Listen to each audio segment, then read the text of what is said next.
नमस्कार साथियों, मैं सीमा गुप्ता आज आप सभी के बीच उन तमाम महत्वपूर्ण समितियों से संबंधित तथ्यात्मक जानकारी को लेकर आई हूँ जो कि आप सभी की परीक्षा के दृष्टिगत अत्यंत ही उपयोगी है। तो आइए जानते हैं आज उन तमाम समितियों के बारे में जो कि आपके परीक्षा के लिए बेहद उपयोगी है। तो साथियों, पहला जो समिति है वो है महालनोबिस समिति और इसका गठन आय वितरण के आकलन के लिए किया गया था और ये आपके परीक्षा में लगभग 2 से 3 बार पूछा जा चुका है और आगामी परीक्षा के लिए भी बेहद उपयोगी है। दूसरा है खुसरो समिति और इसका गठन कृषि एवं ग्रामीण साख के अध्ययन के लिए किया गया है।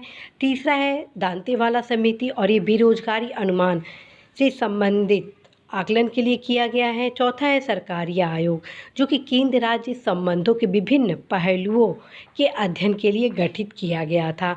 और गोईपुरिया समिति बैंकिंग सुधार से संबंधित है और गोस्वामी समिति औद्योगिक रुग्णता से संबंधित है, जबकि नरसिंहन समिति वित्तीय सुधार के लिए गठित किया गया था और यह समिति वित्तीय सुधार के लिए अत्यंत ही महत्वपूर्ण समितियों में से एक है जिससे कई बार आपकी परीक्षा में प्रश्न भी पूछे गए हैं। राजा चलैया समिति कर सुधार से संबंधित है, जबकि जानकी रमन समिति प्रतिभूति घोटाला से संबंधित है। मल्होत्रा समिति भूमि सुधार से संबंधित है। भंडारी समिति क्षेत्रीय ग्रामीण बैंकों की पुनर्संरचना से संबंधित है। आबिद हुसैन समिति लघु उद्योग से संबंधित है। मीरा सेठ समिति हथकरघा विकास से संबंधित है और इसे कई बार परीक्षा में प्रश्न पूछा गया है।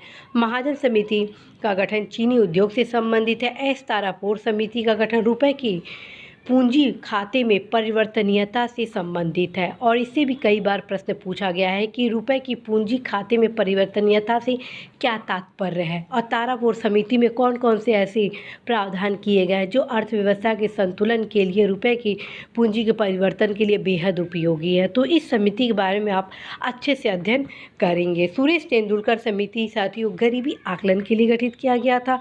सच्चर समिति का गठन मुस्लिमों की सामाजिक आर्थिक एवं शैक्षणिक स्थिति में सुधार से संबंधित अध्ययन के लिए गठित किया गया था। पारिक समिति का गठन पेट्रोलियम उत्पादों के मूल्य प्रणाली के अध्ययन के लिए गठित किया गया था, जबकि मालेगांव समिति का गठन बैंकिंग क्षेत्र में बुरे अर्थात खराब लोन हेतु विभिन्न परिस्थितियों के आकलन के लिए गठित किया गया था। तो साथियों, आज आप सभी के बीच ये जो 19 समिति के बारे में बताया गया आप सभी के परीक्षा के लिए बेहद उपयोगी है।